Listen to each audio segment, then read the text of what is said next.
Bisnis di balik kekuasaan. Sebuah potret kroni Jokowi.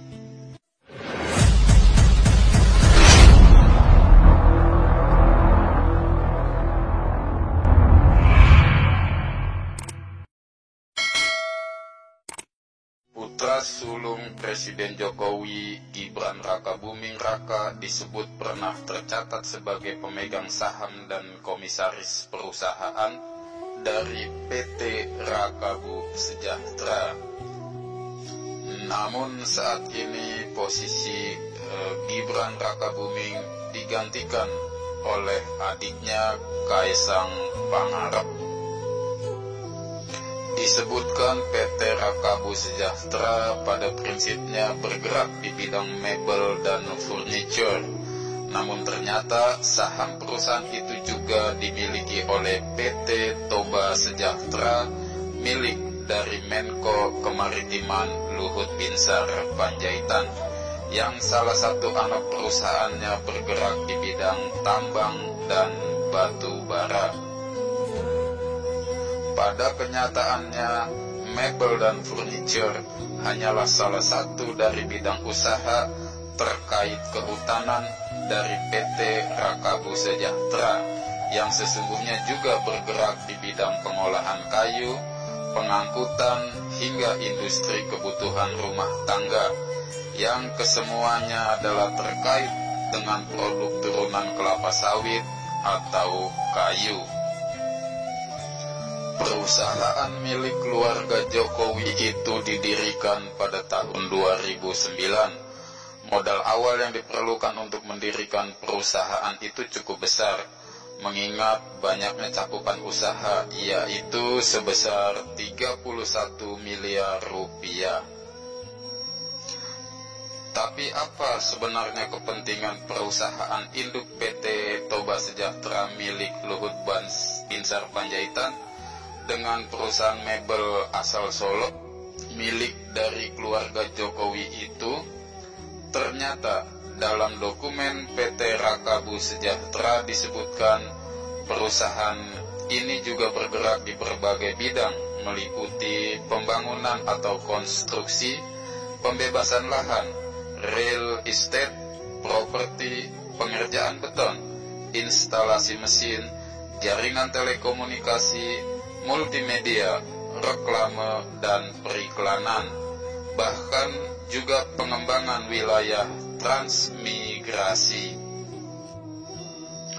Demikian itulah potret dari bisnis keluarga Jokowi yang diungkap melalui film dokumenter berjudul Sexy Killers yang diproduksi oleh rumah produksi Watchdog, sebuah rumah produksi yang menghasilkan karya-karya video dokumenter baik komersial maupun non-komersial, dan telah berhasil meraih sejumlah penghargaan.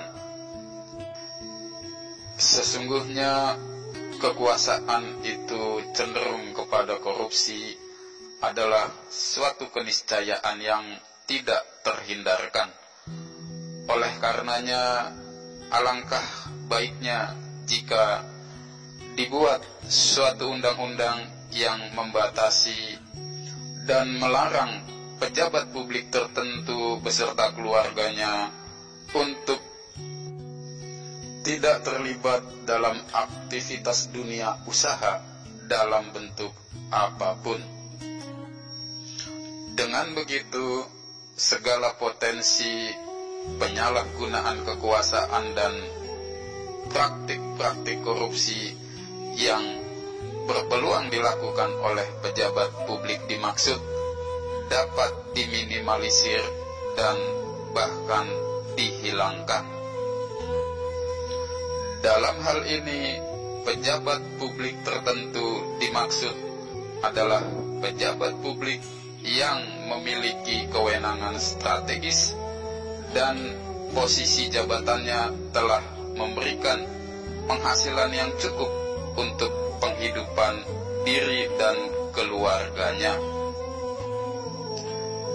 Tentu saja penghasilan yang cukup dimaknai sebagai penghasilan yang memenuhi kebutuhan hidup yang selayaknya dan sewajarnya.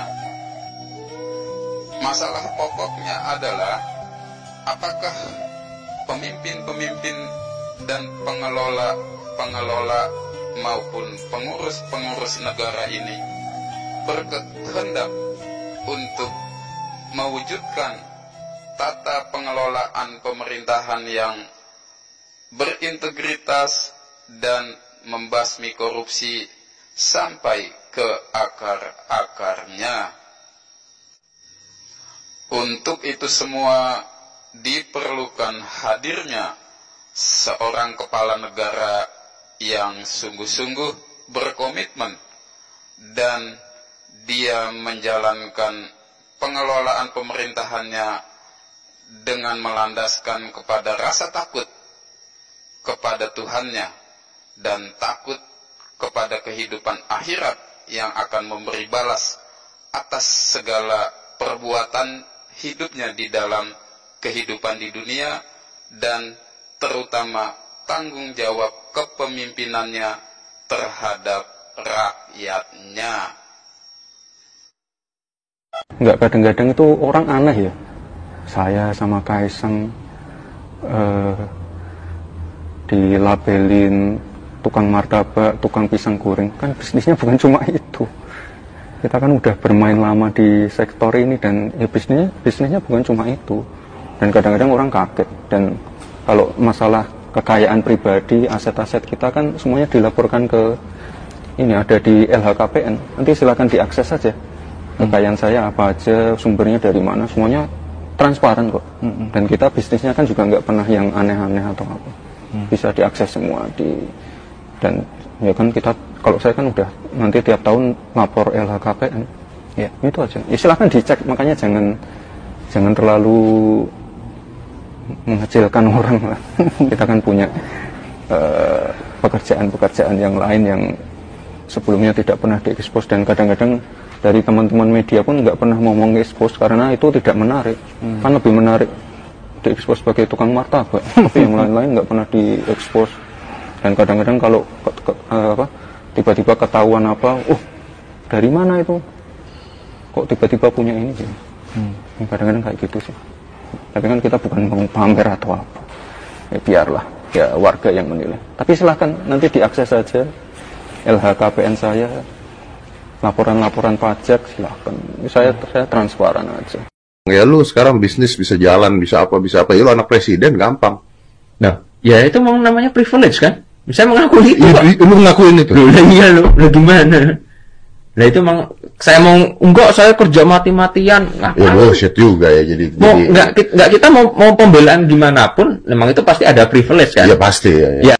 Dari dokumen tentang kepemilikan perusahaan di Departemen Hukum dan HAM, putra sulung Presiden Joko Widodo, Gibran Rakabuming Raka, pernah tercatat sebagai pemegang saham dan komisaris PT Rakabu Sejahtera yang saat ini telah digantikan adiknya, Kaisang Pangarep. Namun saham perusahaan mebel ini tidak hanya dimiliki keluarga Jokowi. Juga ada saham PT Toba Sejahtera milik keluarga Luhut Binsar Panjaitan. Grup Toba Sejahtera sendiri adalah induk perusahaan PT Toba Bara yang memiliki tambang batu bara dan PLTU, dan baru saja membeli saham Sandiaga Uno di PLTU Paiton, Jawa Timur. Tapi apa kepentingan perusahaan induk seperti Toba Sejahtera dengan sebuah perusahaan mebel asal Solo?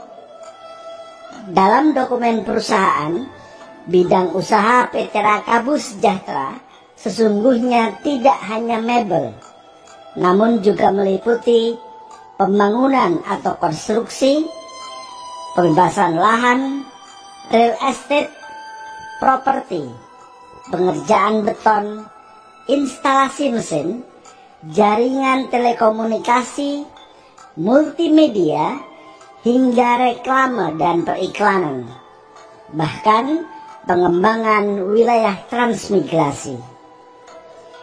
Mebel dan furniture hanya salah satu dari bidang usaha terkait kehutanan. PT Rakabus Sejahtera juga bergerak di bidang industri pengolahan kayu, pengangkutan, hingga industri kebutuhan rumah tangga seperti sabun, sampo, pasta gigi, atau tisu yang semua terkait dengan produk turunan kelapa sawit atau kayu. Dengan cakupan bidang usaha sebanyak itu, modal awal perusahaan yang berdiri pada 2009 ini adalah 31 miliar rupiah. 35.000 megawatt.